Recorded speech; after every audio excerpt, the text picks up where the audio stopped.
Hey guys, this is Sean McGarry, and we are in Villa Hills, Kentucky, and I'm so excited. Today we're going to head over to the home of Bronson Arroyo, and we're going to play some guitar, talk a little music, maybe even some baseball. This should be a lot of fun, so stick around and check it out.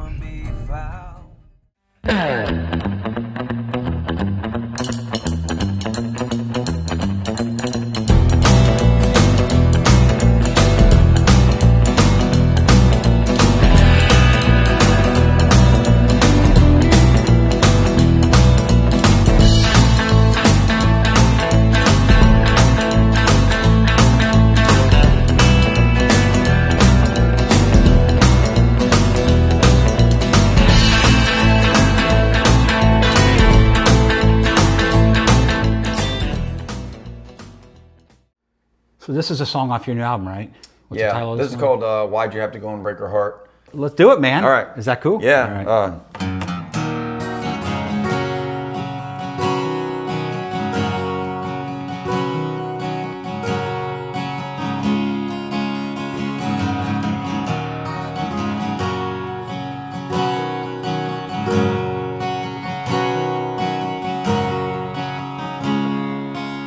Staring up at the ceiling, don't pray but you're feeling you've messed up and hate what you've become. Feel her hair on your fingers, oh how it lingers, a ghost of what used to be love.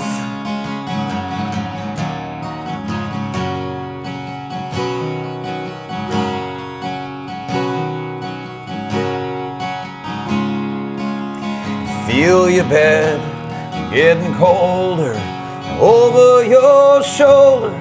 She ain't here to hold you tonight.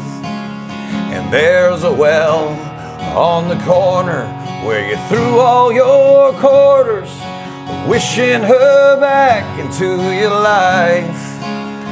Yeah, but a wish is only lurking the movies where everything's written to work out just fine. But your story's not a romance, it's dark and it's lonely, like Edgar Allan Poe wrote the lines. Oh, you had her, you lost her, you hate how it cost you all the love that you grew from the start. Second chances are for suckers who think they'll get another chance to go and break her heart. So why'd you have to go and break her heart?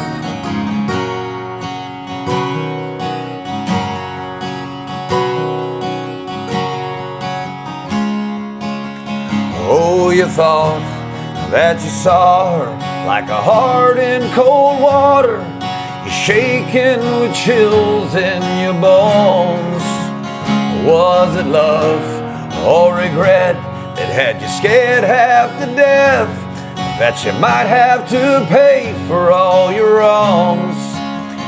But forgiveness is given to hearts that stop sin and make right of all the trespassing ways. Back then you weren't sorry, I guess now you're sorry, and you know it's a little too late. Oh, you had her, you lost her, you hate how it cost you all the love that you grew from the start. Second chances are for suckers who think they'll get another chance to go and break her heart. So why'd you have to go and break her heart? Go and break her heart. Oh, you want her, you want her. If you weren't such a monster, yeah, maybe one day she'd take you back. But I doubt you've learned your lesson, or put down your aggression, and never acknowledge your pardon. So So why'd you have to go and break her heart? Go and break her heart.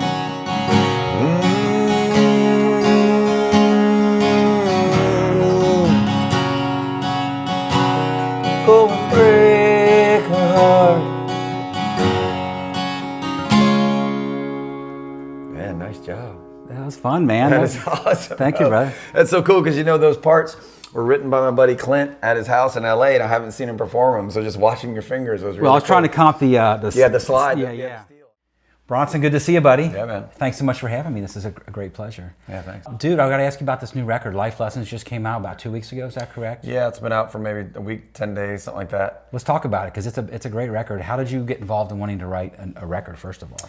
So, you know, I retire, and I thought I wanted to make an original record with some guys that I had met in New England. We'd been friends for 20 years, and I made that Some Might Say record. And that was a full-on rock record done in the traditional way. Go to a studio in LA, right? Record all the stuff. Some of it on tape, you know, all the weird things that I don't know about getting the reverb bouncing down to some mechanism. All the technical stuff. All the technical stuff, all these old school methods, and that was really fun. But I also wanted to I had all these little folky ideas. I just, you know, easy listening music has always been something I've enjoyed, whether it's James Taylor or Elton John, you know, whoever it is. And I wanted to try to write these stories where the music wasn't driving the machine, but the story was. Yeah. And so I had these little ditties, and I had written a couple of songs on the last record with a local kid named Joe Jordan. Yeah, you were talking about that guy. In the midst of us writing, Atlantic Records signed him to a 62-song deal. Wow. So in the midst of us writing these songs, I could sense that like I was bringing chords that he wasn't used to, and his lyrical, you know, ability is just head and shoulders above anything I've ever been around. So we started just writing, and I realized every day in 3 or 4 hours, I'm getting a song that is better than anything else I've ever written as a story. So you guys were like, it's a good team, man. Yeah, so it was just working out perfectly where I'm bringing enough to the table to get him kind of started, but lyrically I'm kind of hanging on for dear life to like, right. You know, he's driving the train. And but every day I'm like listening to the song at midnight that we just wrote earlier in the afternoon, and it's like, wow, that's for real. Sticking in your head. And then the next one, and every day a new one is coming, and so it started to get to the point where it was like, I'm gonna have to do something with these songs. They're too pretty. Yeah. And so I just thought, you know, let me just put you know, these 8 of these songs out, and I wanted to put, you know, 3 albums out in a row. And the reason it came Life Lessons, I had this idea of life lessons and raw confessions, because Joe likes to write, I love to write life stories. He likes to write a lot of harsh life stories of bad breakups and some things like that. So I just felt like, you know, there's some hard knocks in these stories. There's also some beautiful love stories. There's also about death, right? And a lot of it is just about the human experience with other humans. And so I just thought it'd be a cool idea to have Life Lessons. The next one's gonna be Raw Confessions, coming out in a couple of months. Same team, same writing team? Same team. We've already written the songs. I've already done all my parts for the second album. I'm waiting for cellos, you know, lap steel, a little bit of percussion, and some piano to kind of round it out and make sure we like the songs. I wanted to ask you because I thought it was cool because like it's great. Listen, it's very accessible to anybody. It's like it's not. I was trying to categorize it and I couldn't. Right. And I like the fact that there's percussion and like you said some cellos and stuff, but there's not the full band vibe, which I thought was really cool. Was that a purposeful thing? Yeah, it was very purposeful. I wanted the record to feel very organic. I played guitar on it for the first time ever on an album. Was that all you on guitar? Most of it is all me on the guitar, yeah. There's a second guitar that Joe plays on a couple of songs, like the one that cheated.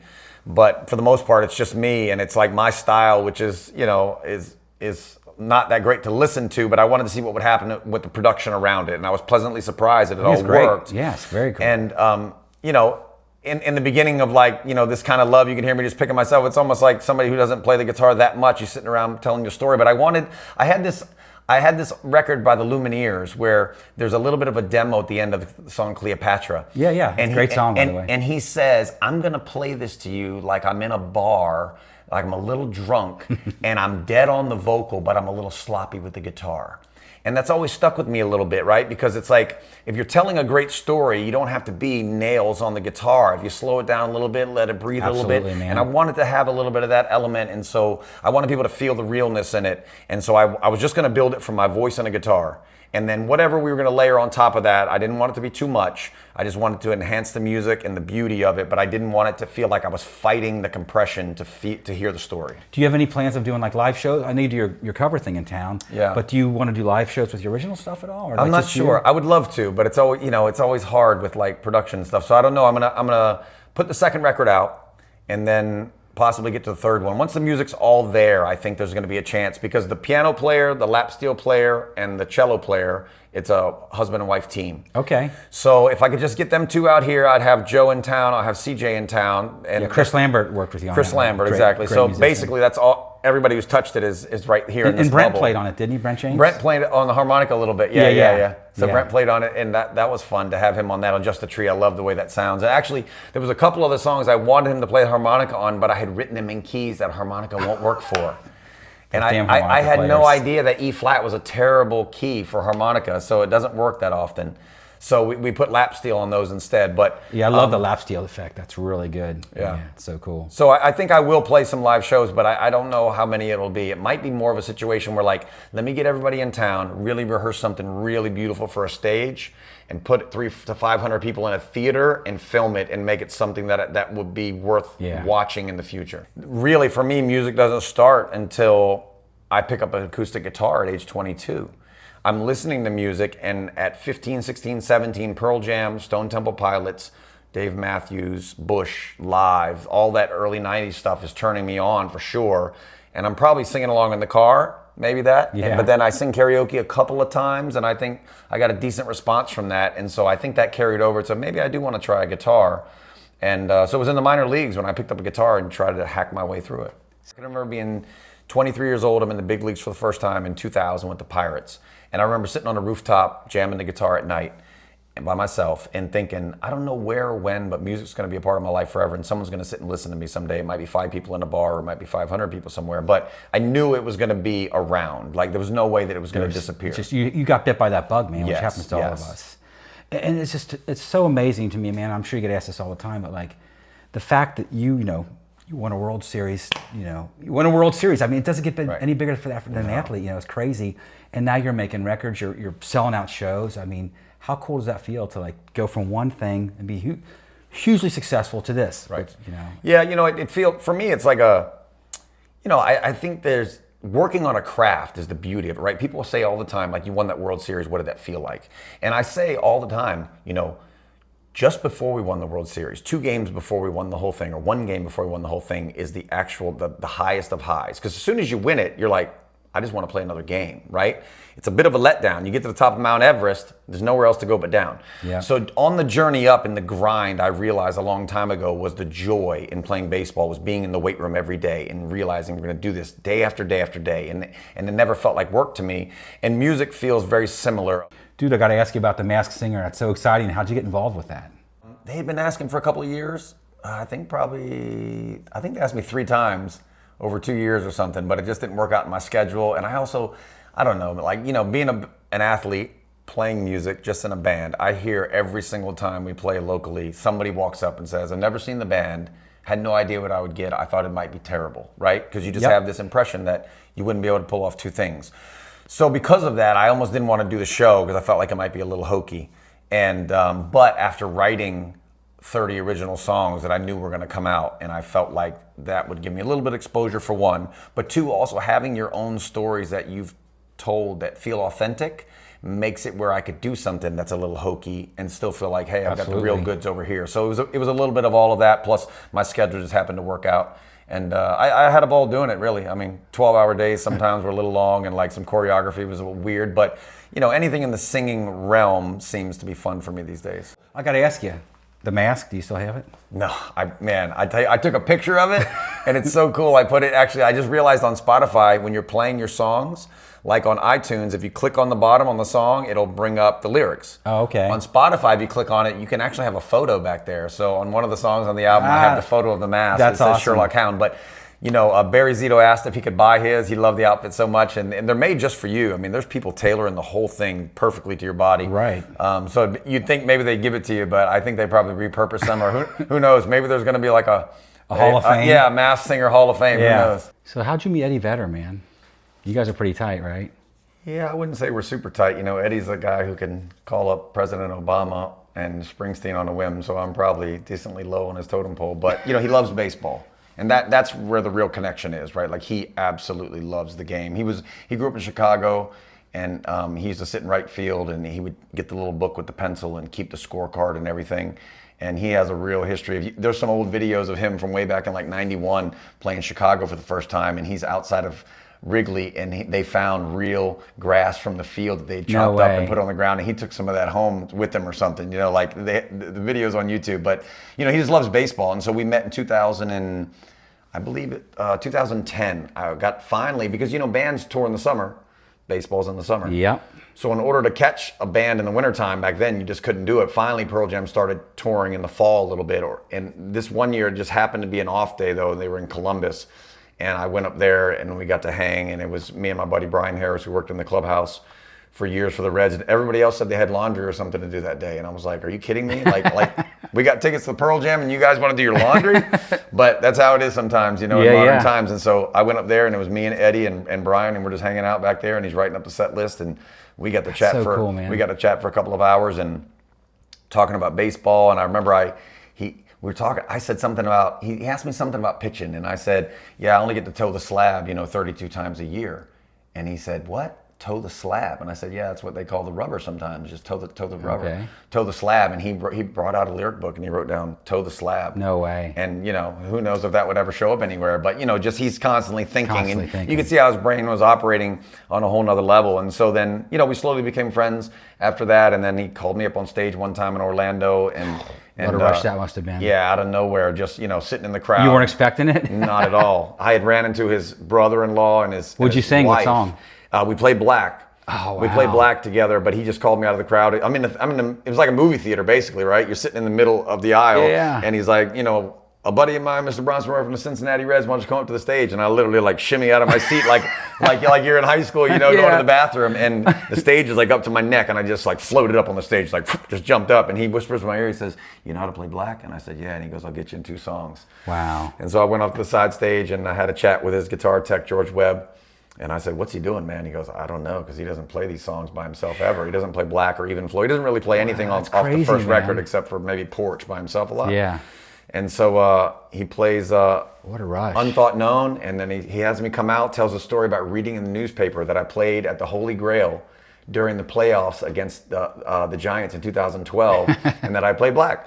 So he said, I thought we'd recreate it for you guys tonight. And he says, turn on my campfire, and there's all these stars in the background, and we're in this beautiful theater, and it's just me. And if you watch the video, he's looking at me like, let me see if he can actually pull this off. And so he's not, you're the guitar player. It's just me and him, and I'm playing the guitar. And so were you freaking a little bit? A little bit. I didn't get to enjoy the performance because, you know, Black is a bit of a weird song where you're skipping strings. Because it's different if you're prepared for it, right? Yes, if you're prepared. I wasn't prepared for it, and also it's like, the song's a little strange in the beginning where I could have just played a regular E, but it's this weird kind of E7 thing going on in the beginning of the song. And you can see his face. He's watching my hands, and he's like, does he have it? Does he know how to do it? And then he starts singing, and he's like, yeah, he's got it.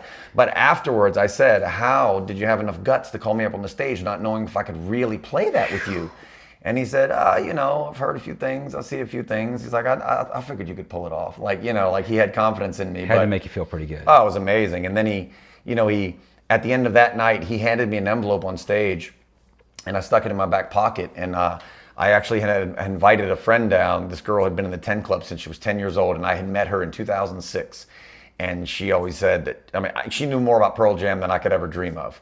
And so I told her, meet me down there. And she was hanging with me that night. And afterwards, he signed some stuff for her, and we got back to the hotel, and I pulled out of my back pocket. I said, I forgot that he gave me this letter or whatever this was in his envelope. And I opened it up, and it's this beautiful, small little piece of paper that says EV dot at the top. And it said, Bronson, last time we were together, we talked about lucky pens, typewriters, and writing, etc.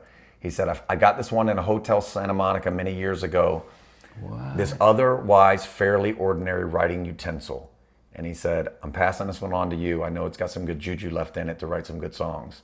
So, you know, the thing with Eddie, like I think a lot of musicians when they're early on in life want to be baseball players or football players or whatever. And I think, a lot of athletes want to be musicians, so there's such a crazy parallel between the two. Yeah, there's a lot, people ask me sometimes what's it like to perform on a baseball field versus on the stage. And there's very similar, butterflies and feelings leading up to it. And I always find it funny to watch whoever I'm playing in a band with now. It's like, 30 minutes before the show, they start noodling on their guitar, and you hear the drummer like tapping on a notebook over there. Rituals, yeah. Yeah, and there's these rituals and these superstitions, and there's warming up and these butterflies, and about the adrenaline's about to go, and can we suppress it? And all those things are very, very, very similar. And Eddie was a guy who he loved baseball. And I mean, they have a batting cage. I went up and saw the compound in the Pearl Jam compound in Seattle.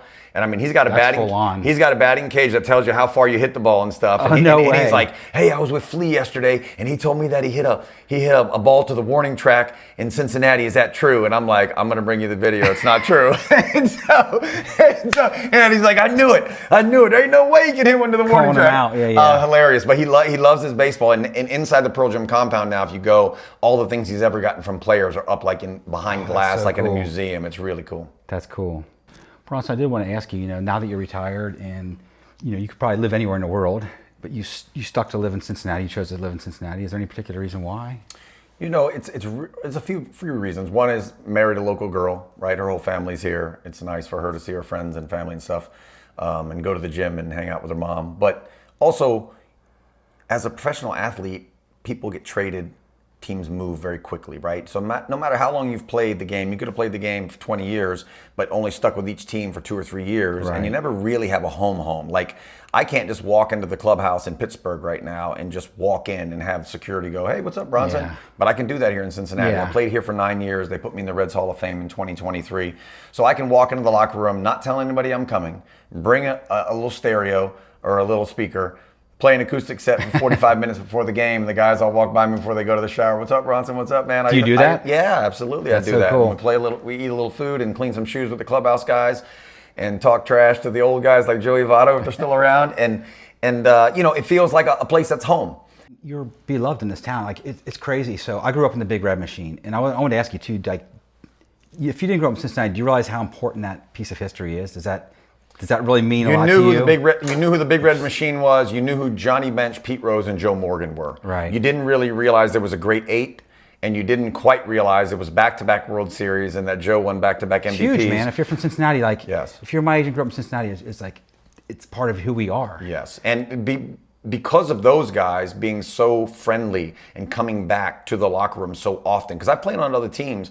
When you're a Red Sox, you didn't see a lot of old timers come back. You had Johnny Pesky and Louis Tiant, right? And once in a blue moon, somebody beat on the door and it'd be Oil Can Boyd, but not normally. Yeah. You didn't have a lot of those guys coming back, but the great 8 always came back, and Ken Griffey Sr., right? Yep. And Geronimo. These guys would show up to the locker room and hang out, and I'd have conversations with Joe Morgan all day about him and Pete Rose back in the 70s and the things those guys were doing, hanging with the Rat Pack, being with Frank Sinatra in clubs in New York. I'm getting chills hearing about that. Yeah, it was just crazy. Yeah, those guys were a ball to be around, because I got to pick their brain a little bit. Even Pete, up until the day Pete died. Yeah, how well did you know Pete? I knew Pete pretty well. I mean, I was around him a lot. We've done some shows together, and I realized really early on that Pete didn't have a filter on his mouth, so it freed me up to say anything I wanted to him, right? And so there's this one great night.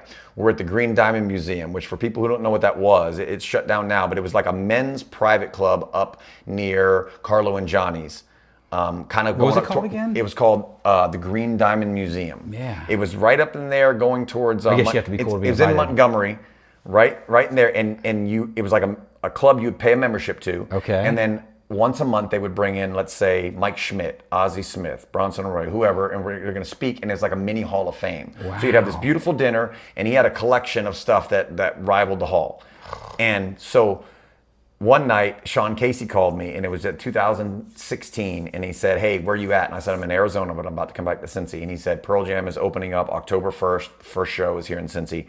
I want to take Eddie to meet Pete Rose at the Green Diamond Museum. Do you want to come? I'm like, perfect.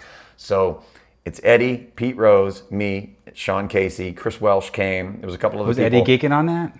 Eddie was totally geeking on it because he's a huge baseball fan. Of course. So we get there, and Pete just tells stories we have dinner, and Pete tells stories till about midnight when he left.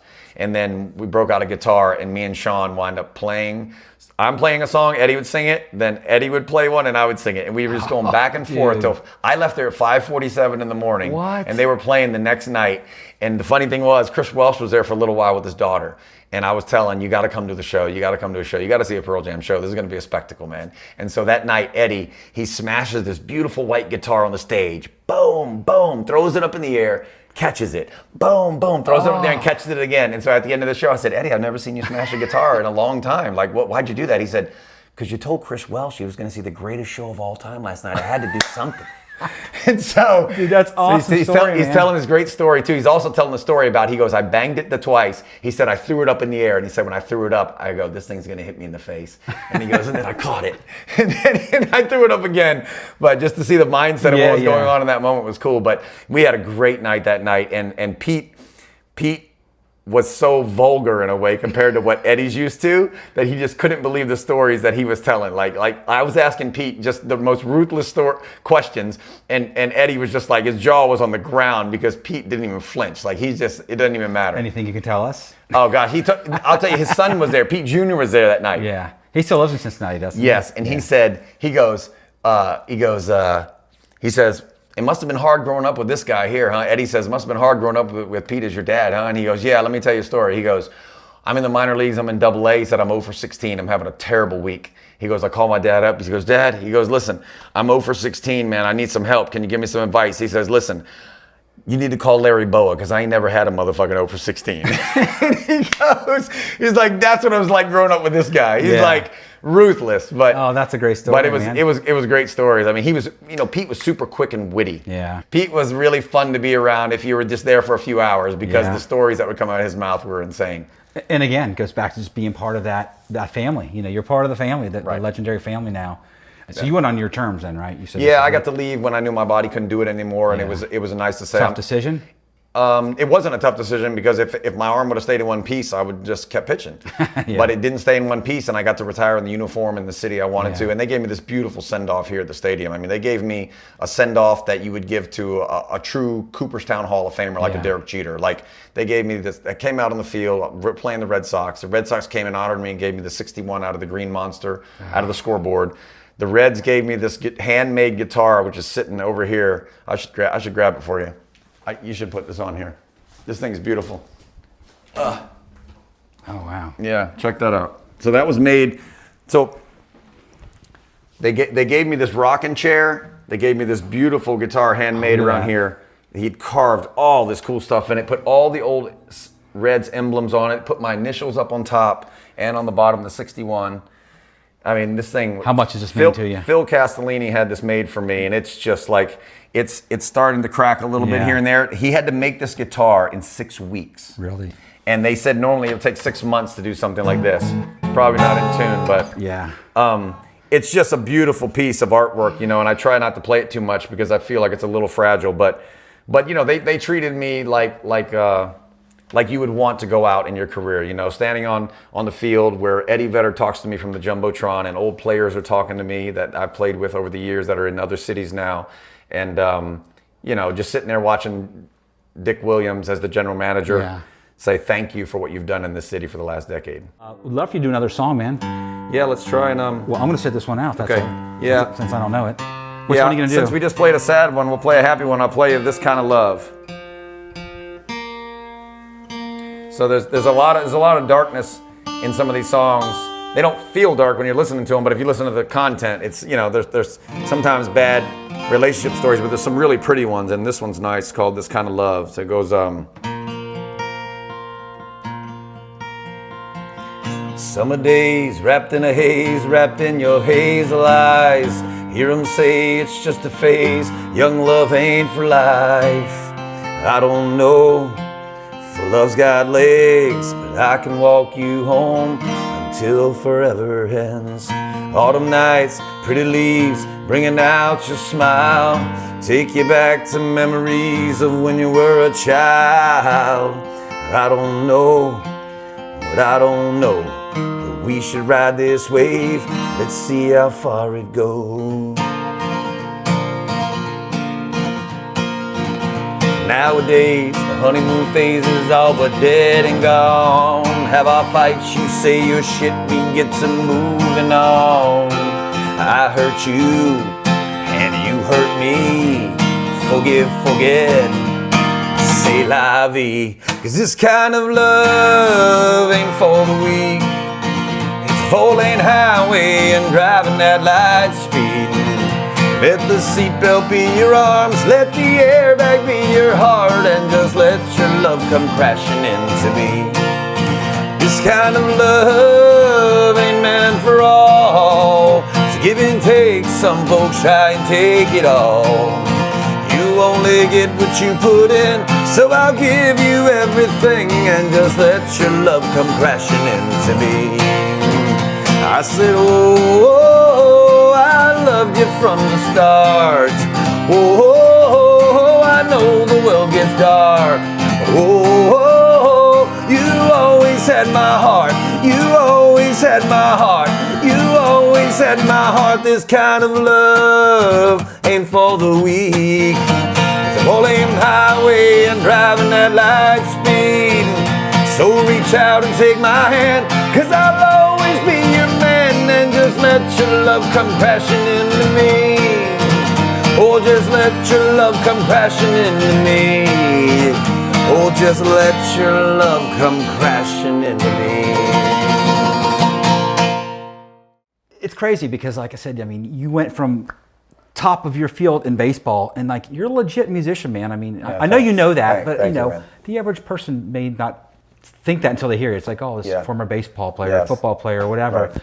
But like, you're the real deal, and that doesn't happen a lot. Man. Yeah, like, thanks. People make that transition. Because also, I think sometimes people don't quite realize, like, if you think about a baseball player, right, you think like this guy needs to hit well, run well, throw well, do everything well, and that's not how it works. You know, a lot of times we take what our strengths are, and you apply them, and you hope people around you are picking up the part that you can't do, right? And so I'm not a great guitar player, and I don't have a great voice, but you know, I have enthusiasm for the music. I can hold it down enough, and my vocal's good enough, right? So you do your parts, and then you surround yourself with some people that are better than you at what you don't do, and then you feel like a real musician, like you said. You know, it all comes together, and you're like, hey, I'll listen to that record. Yeah, and you've got a second career, and you know, it's mind-boggling to me, and that kind of ties back into this rhythm of life thing. When I started this little thing I'm doing. It's you don't even have to be a musician. It's all about the drive in life. I mean, it usually ties back to music, but like, it's just the hard work and that perseverance. Obviously, to get to the level you did to become a pro athlete, I mean, it's a lot of work, man. Absolutely. You know, if everybody could do it, you know, they would do it. And if everybody could be a professional musician, they would do it. But it's a lot of work and dedication, and it's people just see the tops and the bottoms. They don't understand like the hours and years of preparation. Absolutely. And you've been putting into this art, man, this craft, and it's you should be pretty proud of yourself, man. Yeah, thanks. Congrats on the new album. I appreciate it. It's really good. Thanks for having me over. Yeah. It's been an honor and privilege.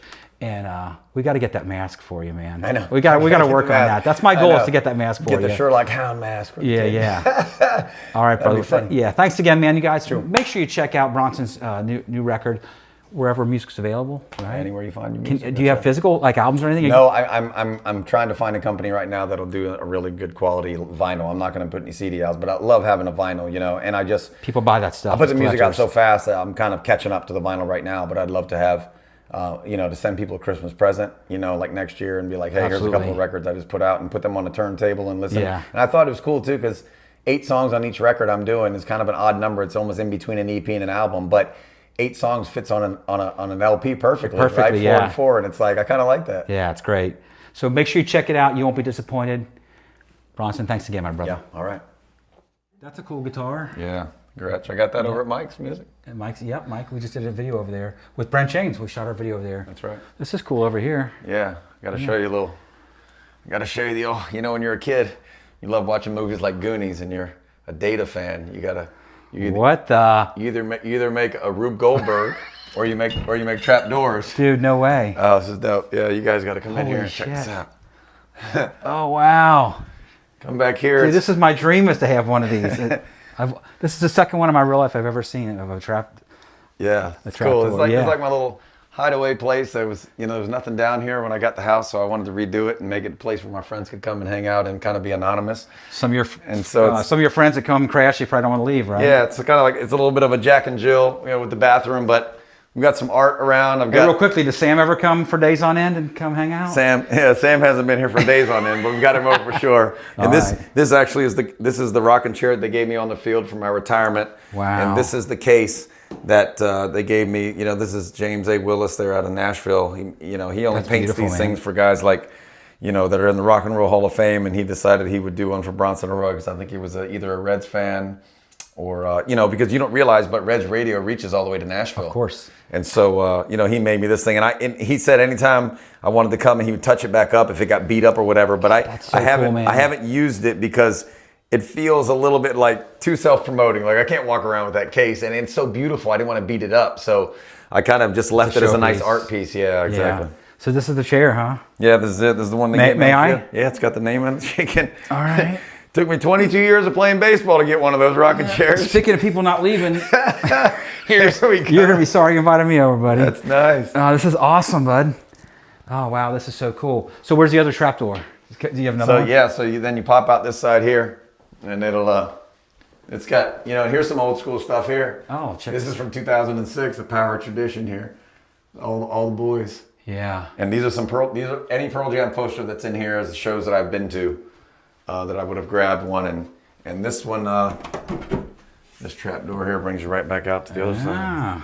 Maybe I could play it start it off slow, like caught in a street fight. Got fucked up walking out the bar by the glow of the flickering headlights. Took my money while I swallowed my pride. All the people just passed by. It's the same kind of thing that I would have done any other night. We can all be blind. And oh, till I say goodbye in the dark. While the pieces of my life fall apart. Sometimes you win and you're the hero.